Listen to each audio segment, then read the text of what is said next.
한국직업방송과 연합뉴스TV가 함께 만드는 취업 전문 뉴스 투데이 고용플러스입니다.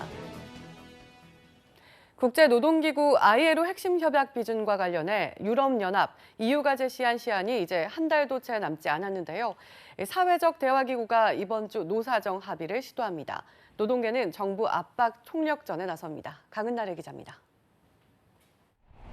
다음 달 10일 스위스 제네바에서 ILO 100주년 기념총회가 열립니다. EU가 한국에 제시한 ILO 핵심 협약 비준 골든타임입니다. Obviously, this is politically sensitive, so it is a little bit difficult to get it through. But do you think there are reasonable possibilities to get this done before the summer? 경제사회노동위원회가 이번 주 ILO 협약 비준과 관련한 합의 도출을 시도합니다. 경사노위 박태주 상임위원은 기자간담회에서 9개월 이상 논의해온 만큼 이제 각 주체들의 결단이 필요한 시기라며 압박했습니다. 노동계도 정부를 향한 장외 압박전에 돌입합니다. 민주노총은 ILO 100주년 총회 전까지 각계 선언 발표와 범국민대회, 행진 등을 이어갑니다. 비정규직 문제와 최저임금 이슈까지 엮어 최대한 화력을 보태는 모습. 5월에 취임을 조직하고 6월에 공공부문 비정규직 노동자들 모두가 쟁의권 확보해서 7월에 총파업을 전개할 것입니다. 최근 협약 비준과 발효 사이 1년 유예 기간을 인정한다는 ILO 관계자의 발언이 사실상 선 비준을 제시한 것으로 풀이되는 상황. 얼마 남지 않은 시간 속에 이번 주 ILO 협약 비준으로 가는 물꼬가 트일지 주목됩니다. 연합뉴스TV 강은나래입니다. 오는 7월 노동시간 단축에 들어가는 노선버스, 방송, 금융 등 업종의 300인 이상 사업장들이 약 5천 명의 인력 충원을 추진 중인 것으로 조사됐습니다. 더불어민주당 이용득 의원이 고용노동부에서 받은 자료에 따르면 7월부터 52시간 근무제가 적용되는 특례 제외 업종의 사업장 1,057곳 가운데 지난 3월 말 기준으로 대책이 필요한 사업장은 170곳, 16%입니다. 이들 사업장 중 96곳에서 4,928명 규모로 인력 충원을 계획 중인 것으로 집계됐습니다. 인력 충원 외에도 유연 근무제 도입, 근무 형태 변경, 생산 설비 개선 등의 대책이 추진 중인 것으로 파악됐습니다. 우수 중견기업을 청년 구직자에게 소개하는 채용 박람회 중견기업 일자리 드림 페스티벌이 13일 서울 강남구 코엑스에서 열립니다. 산업통상자원부와 고용노동부가 공동 주최하는 이번 행사에는 중견기업 90개사가 참여합니다. 참여 기업의 평균 매출액은 3,436만 원으로 평균 연봉은 대졸 신입 기준으로 3,500만 원이 넘는 것으로 집계됐습니다. 희망 채용 규모는 530명으로 업종은 기계와 전자, 화학 등 제조업부터 서비스와 유통, 소프트웨어 등 비제조업까지 다양합니다. 올해 들어 지금까지의 물가 상승률은 통계 집계가 시작된 이래 가장 낮다고 합니다. 하지만 생활 물가만 살펴보면 이 수치가 믿기가 어려워지는데요.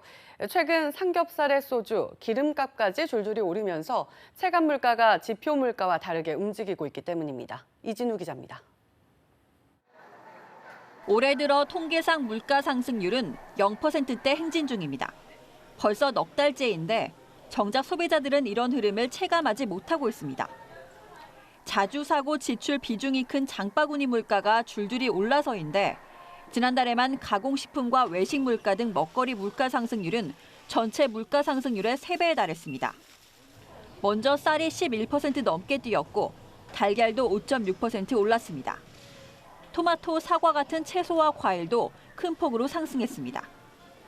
여기에 돼지고기 값까지 가세해 서민들 고민이 이만저만이 아닙니다. 10일 기준 돼지고기 1kg당 평균 도매 가격은 4,523원, 두 달여 새 1,500원 가까이 뛰었습니다. 행락철을 맞아 수요는 늘었는데 아프리카 돼지열병으로 자국 내 공급이 달린 세계 최대 돼지고기 소비국 중국이 수입에 나서는 바람에 국제 시세가 뛴 탓입니다. 이달 들어 소주값도 올랐고 유류세 일부 환원까지 겹치면서 휘발유 값도 12주째 오르는 등 생활 밀접 물가는 일제히 오르는 상황. 민간 소비가 지금 계속해서 증가율이 떨어지고 있어요. 모든 유통업체의 매출이 지금 굉장히 침체돼 있어요. 가격이 이렇게 오르면 당연히 소비량을 줄이는 거죠. 소득 증가는 더딘데 뛰는 장바구니 물가에 자칫 소비 위축과 뇌수 부진을 불러올 수 있다는 지적입니다. 연합뉴스 TV 이진우입니다. 요즘 대형마트, 온라인 쇼핑몰의 판매 전략 키워드는 최저가입니다. 고객 확보를 위한 가격 경쟁이 치열한 건데요. 편의점도 예외는 아니어서 원래 편의점은 비싸다라는 인식이 깨지고 있습니다. 이동훈 기자입니다. 서울에서 소비자들이 보통 구할 수 있는 즉석밥 3개 묶음이 가장 싼 곳은 어딘지 찾아봤습니다. 슈퍼마켓도 대형마트도 아닌 한 편의점이었습니다. 이에 자취생들이나 대학생들은 대형마트보다 편의점을 더 많이 이용한다고 말합니다. 원래 예전에는 편의점은 비싸다는 인식이 좀 강했는데 요즘 자체적으로 제작한 상품들이 굉장히 싸게 나와서 젊은 소비층을 겨냥해 유통가에 부는 최저가 경쟁에 편의점도 자체 브랜드 간편식을 내세워 뛰어드는 모습입니다.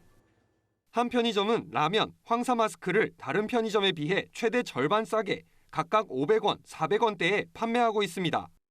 다른 곳은 오는 7월까지 기존 제품 대비 최대 60%가 싼 2,000원대의 덮밥, 1,000원대의 김밥을 판매할 계획입니다. 또 다른 편의점은 샐러드 가격을 기존의 절반으로 낮춘 1,900원짜리 제품을 내놨습니다. 자사 앱을 사용하면 시간대별로 면류 간편식을 최대 50%까지 할인하는 등 온라인 쇼핑몰에서 시작된 시간대별 할인 행사를 진행하기도 합니다. 이렇게 박리담회형 판매 전략이 대형마트, 온라인 쇼핑몰을 거쳐 편의점까지 번지면서 소비자들과 가장 밀접하게 맞닿아 있는 유통업계에서는 불황형 마케팅이 대세가 됐습니다. 연합뉴스 TV 이동훈입니다. 주 52시간제에 따른 임금 보전을 요구하는 버스기사들 파업이 이제 이틀 앞으로 다가왔는데요. 정부 여당은 요금을 올리라고 지자체들을 설득하지만 시민 부담이 커질 수밖에 없어 해법 찾기가 쉽지 않아 보입니다. 강은나래 기자입니다. 노동시간 단축에 따라 연말까지 추가 채용해야 하는 버스기사는 15,000여 명. 문제는 재원입니다. 재정난을 호소하는 사측과 임금 보전을 요구하는 노조 사이에서 정부가 내놓은 해법은 결국 요금 인상입니다. 하지만 시민 저항을 우려하는 지자체로선 쉽지 않은 선택이고 지역별 속사정도 있습니다. 수도권 3개 시도는 통합 환승 할인제로 묶여 있습니다. 경기버스를 타고 서울에서 환승해 총 1,450원을 요금으로 낸 경우 기본요금 비율에 따라 경기도는 740원, 서울시는 710원을 각각 가져갑니다. 한쪽만 요금을 올리면 다른 두 지자체는 가만히 앉아 덕을 보게 되니 3개 지역이 요금을 같이 인상해야 한다는 게 경기도 주장입니다. 하지만 서울과 인천은 지금도 주 52시간제 운영에 큰 무리가 없어 요금을 올릴 이유가 없다는 입장입니다. 서울이나 인천 같은 경우에는 준공영제를 이미 실시를 하고 있고 또 거기에 대비를 해왔던 거고 경기도는 사실은 그런 부분에 있어서는 자기들이 준비를 안 한 측면이 크거든. 지역에 따라 길게는 7년째 버스 요금이 동결되면서 지금쯤 인상이 불가피하다는 시각도 있습니다. 준공영제를 시행하는 서울시는 시내버스 적자분을 메우는데 연 2,500억 원 이상을 투입하고 있고 적자가 누적된 서울, 인천 광역버스들은 잇따라 노선을 폐지하고 있습니다. 연합뉴스 TV 강은나래입니다.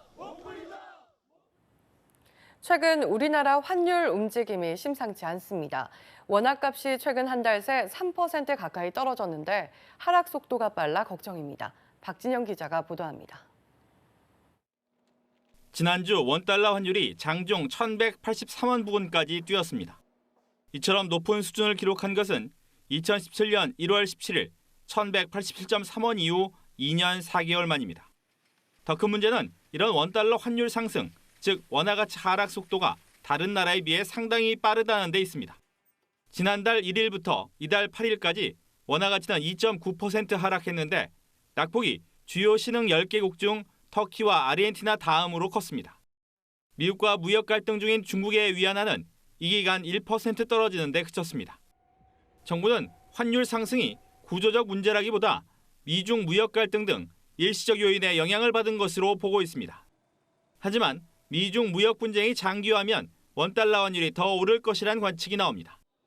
지금 우리나라 외환시장은 중국 외환시장과 동조 현상을 보이고 있습니다. 그런 가운데 중국 이 미중 통상 마찰이 해결이 안 되면서 위안화 환율이 올라갈 그런 전망이기 때문에 우리나라 환율도 좀 올라갈 수밖에 없는 그런 상황입니다. 미중 무역 분쟁의 심화로 중국 경제가 부진해지면 연동성이 큰 우리나라 역시 직격탄을 입을 수 있다는 겁니다. 조만간 원달러 환율이 1,200원 선을 넘는 것도 시간 문제라는 관측이 나온 상황. 환율 상승에 따라 업종별 이해관계는 달라지지만 너무 빠른 속도는 우리 경제에 부담으로 작용할 수밖에 없습니다. 연합뉴스TV 박진영입니다. 수출은 벌써 5개월째 줄어들고 있는데 미중 간 무역 갈등마저 최고조에 이르면서 경제에 드리워진 먹구름은 더 짙어지고 있습니다. 긴급 대책으로 마련한 추경 예산 역시 국회 통과를 기약할 수 없는 형편이어서 정부가 다음 달 올해 경제 성장률 목표치를 내릴 것이라는 관측이 나오고 있습니다. 이승국 기자입니다. 1분기 10년 만에 마이너스 성장이라는 성적표를 받아든 정부는 1분기보다는 2분기, 상반기보다는 하반기에 더 나아질 것으로 기대한다고 밝혔습니다. 하지만 올해 목표 경제 성장률 2.6에서 2.7% 달성이 만만치 않다는 점은 이미 인정했습니다. 추경 예산만 하면 2.6%가 달성된다는 것은 전혀 그렇게 생각하지 않고 있고요. 정부가 이제까지 의도했던 정책 또는 의도했던 정책을 넘어서는 추가적인 보강 정책이 필요하다는 것에 대해서는 상황은 안팎으로 예상보다 더 나빠지고 있습니다. 수출 부진의 핵심 반도체는 가격 하락 탓에 지난달에도 두 자릿수 감소율을 기록했습니다. 정부가 성장률 0.1%포인트를 높일 것이라던 6조 7천억 원 추경안은 선거법 등 국회 패스트트랙 안건을 둘러싼 여야 갈등 탓에 심의 일정조차 잡지 못하고 있습니다. 설상가상으로 미국이 10%인 중국산 제품 관세를 25%로 전격 인상하면서 양국의 무역 갈등은 최고조에 다다른 상황. 정부가 다음 달 중순 나올 하반기 경제정책 방향에서 성장률 목표를 내릴 것이란 관측이 나오는 이유입니다. 최근에 이제 미중 갈등이 더 심해지는 모습을 보이면서 수출을 통한 회복을 기대할 수 있는 그런 가능성이 좀 낮아진 상황이다라고 볼 수가 있습니다. 다만 성장률 목표를 낮춰도 문재인 대통령이 취임 2주년 대담에서 언급한 대로 15만 명 선인 취업자 증가폭 목표는 올리는 방안이 검토되고 있습니다. 연합뉴스TV 이승국입니다. 같은 스마트폰을 사도 우리나라가 외국보다 비싸다는 이야기 많이 들으셨을 겁니다. 그래서 정부가 이달부터 우리나라를 포함한 17개 나라의 아마존이나 지마켓 같은 오픈마켓 판매 가격을 공개하기 시작했는데요. 역시나 우리나라 단말기 값이 비싼 건 분명했습니다. 서영석 기자입니다. 우리나라를 포함한 17개 나라의 최신 스마트폰 가격을 한눈에 보여주는 인터넷 사이트 와이즈 유저입니다. 클릭 몇 번이면 최신 단말기가 미국 아마존이나 우리나라의 G마켓 같은 오픈마켓에서 얼마에 팔리고 있는지 비교할 수 있습니다. 첫 조사 결과 한국의 판매 가격은 오픈마켓 최저가 기준으로도 17개국 가운데 비싼 축에 속했습니다. LTE용 갤럭시 S10은 영국과 아일랜드의 아마존이 118만 원대로 가장 비쌌고 미국, 캐나다, 그리고 한국이 뒤를 이었습니다. 우리나라는 105만 원대로 가장 싼 호주 이베이보다 20만 원 넘게 비쌌습니다. 아이폰 XS는 일본 아마존이 100만 원 초반대로 가장 저렴했습니다. 우리나라 G마켓에선 역시 비싸기로 5번째였는데 이보다 30만 원 넘게 더 높은 값에 팔리고 있었습니다. 특히 우리나라의 경우에 이제 오픈마켓 가격이 그렇게 저렴하지는 않는데 외국과 비교할 때 인하 압력 요인으로 작용하지 않을까 그렇게 예상합니다. 정부는 이번 가격 정보 공개가 자급제 단말기 유통 활성화와 가계 통신비 절감에 도움을 줄 수 있을 것으로 기대했습니다. 다만 한 달에 한 번인 가격 조사 결과 발표는 시시각각 변하는 실제 오픈마켓 가격과는 다를 수 있어 개선이 필요해 보입니다. 연합뉴스TV 서영석입니다.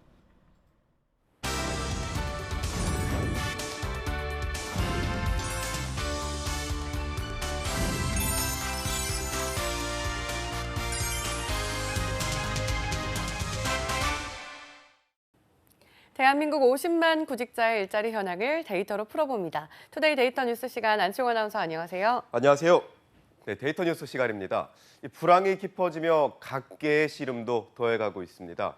소상공인도 예외는 아닌데요. 과연 소상공인들의 현재 상황은 어떨까요? 데이터 뉴스에서 살펴봅니다. 네, 불경기가 계속될수록 가장 많은 타격을 받는 직종 중 하나죠. 장기간 불황이 계속되는 상황에서 소상공인의 오늘은 안녕한가요? 네, 안타깝게도 그렇지 못합니다. 얼마 전 중소기업중앙회에서 소상공인 500개사를 대상으로 소상공인 경영 애로 실태 및 정책 과제 조사를 실시했는데요. 그 결과 소상공인 77.4%가 지난해보다 올 들어 매출이 줄어들었다고 응답했습니다. 특히 1년 매출이 3억 원 미만인 소상공인들의 경우엔 80% 이상이 매출 감소를 보였다고 하는데요. 매출이 10억 원을 넘는 소상공인의 60.9% 역시 매출이 줄었다고 응답했습니다. 매출 감소 폭도 매우 가팔랐습니다. 매출이 줄었다고 응답한 업체 가운데 42.9%는 지난해보다 20에서 40% 정도 매출이 떨어졌다고 응답한 겁니다. 네, 대다수 소상공인의 매출이 줄어든 것도 참 안타까운데 감소폭도 컸네요. 이렇게 갑자기 매출이 감소한 주요한 원인은 무엇이었나요? 네, 이 같은 매출 악화에 대해 복수 응답으로 소상공인들의 83.5%는 소비 심리 위축에 따른 판매 부진을 뽑았는데요. 불황이 계속되면서 소비가 위축되며 그 여파가 소상공인에게도 미친 것으로 분석됩니다. 또 2위는 27.8%의 비율로 이 제품 재료비 원가 상승이었는데요. 3위는 27.3%가 뽑은 동일업종 소상공인 간 경쟁 심화였습니다. 네, 대다수가 경기 여파의 영향을 받고 있었던 거군요. 거기에 필요한 재료들의 원가까지 상승했으니 소상공인들에겐 올해가 악재가 겹친 한 해로 느껴질 것 같습니다. 네, 그렇습니다. 문제는 소상공인의 근로시간이 장시간 이어지고 있음에도 매출이 회복될 기미가 보이지 않는다는 겁니다. 대다수의 소상공인들은 일주일에 6일 이상 영업을 하는 것으로 응답했는데요. 6일간 영업한다는 소상공인은 47.6%였고 7일간 영업한다는 소상공인도 30.8%였습니다. 또 40.4%는 하루 평균 영업시간이 11시간 이상이라고 응답해서 이 소상공인의 근로 강도 역시 상당히 심각한 것으로 조사됐습니다. 네, 매일 일하는 소상공인도 30%가 넘었다니 정말 충격적인데요. 거기에 일주일에 80시간 가까이 일한다면 가히 살인적인 수준이네요. 그럼에도 매출이 떨어진다면 소상공인이 버틸 수 있는 힘도 함께 떨어질까 걱정이 됩니다. 네, 그렇습니다. 실제로 최근 휴업이나 폐업을 고민하는 회사도 상당했습니다. 설문조사에 참여한 회사 중 33.6%가 최근 1년 새 휴폐업 혹은 사업 종목을 바꿀 것을 생각하고 있던 건데요. 특히 1년 매출 규모가 5천만 원 미만인 업체의 경우 44%가 폐업 혹은 휴업을 고민한 것으로 조사됐습니다. 이러한 수치는 1년 매출이 10억 원 이상인 업체보다 28.8%포인트 높은 수준이었다고 합니다. 네, 그렇다면 고민은 했지만 실제로 폐업이나 휴업으로까지 이어지지 못한 이유는 무엇 때문인가요? 안타깝게도 살 사람이 없기 때문입니다. 폐업을 하고 싶어도 복수 응답으로 63.1%는 매수자가 없기 때문이라고 답한 건데요. 경기가 좋지 않으니 섣불리 업체를 인수하려는 움직임도 줄어든 겁니다. 또 58.9%가 뽑은 폐업 후 생계 유지 부담은 2위에 올랐는데요. 41.1%는 권리금 회수의 어려움에도 손을 들었습니다. 네, 안타깝습니다. 경기 침체가 나아질 기미를 보이지 않으니 소상공인들의 빙하기 역시 한동안은 계속될 것으로 보이는데요. 소상공인을 살리기 위한 좋은 해결책은 없을까요? 네, 이에 대한 조사도 이뤄졌는데요. 소상공인들이 소상공인 자영업자의 경영 활성화와 경쟁력 확보를 위해 필요한 지원책으로 가장 많이 뽑은 사안은 자금 지원 확대 및 세금 부담 완화였습니다. 51.8%가 응답한 건데요. 또 2위는 25.2%가 뽑은 대기업의 소상공인 영역 진출 제한이었고 3위는 16.6%의 비율을 보인 물류, 상권, 환경 개선 등 인프라 지원이었습니다. 네, 무더위가 차츰 시작되고 있는데 소상공인의 오늘은 여전히 겨울에 머물러 있는 것 같습니다. 여러분의 오늘은 안녕하십니까? 각계에 걸맞는 정책과 지원이 이뤄져서 하루빨리 경기에도 따뜻한 봄이 찾아오길 희망하겠습니다. 지금까지 데이터 뉴스 시간 안치홍 아나운서였습니다. 고맙습니다. 고맙습니다. 지금까지 투데이 고용플러스였습니다. 오늘 저희가 준비한 내용은 여기까지입니다. 함께해 주신 여러분 고맙습니다.